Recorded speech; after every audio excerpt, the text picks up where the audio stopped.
டயபெட்டிஸுக்கு medicine கண்டுபிடிச்சு எத்தனையோ 100 வருஷம் ஆயிருச்சுங்கயா. அது மக்களுக்கு போய் சேராம பாத்துக்கிறவங்க.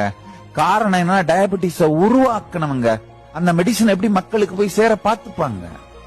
டயபெட்டிஸ்ன்ற வியாதியை உருவாக்கனோட நோக்கம் என்னன்னா, மனிதன் செத்துறவும் கூடாது, செத்துட்டா வருமானம் வராது, முழுக்க முழுக்க ஆரோக்கியமாவும் இருந்துடக்கூடாது, அப்பவும் வருமானம் வராது. அவன் போகணும், உழைக்கணும், சம்பாதிக்கணும், பணத்தை இவங்களுக்கு கட்டிக்கிட்டே இருக்கணும். இதுதான் மெடிக்கல் டெரரிசம் டாக்ஸ்ன்னு சொல்றேன். மருத்துவ தீவிரவாத வரி. பணம் சுரக்கின்ற இயந்திரமாக மனிதன் இருக்க வேண்டும் என்பதற்காக அவனை மருத்துவ ரீதியாக அடிமைப்படுத்தி வைத்து கொடுமைப்படுத்தி பறிக்கப்படும் பணம் மருத்துவ தீவிரவாத வரி.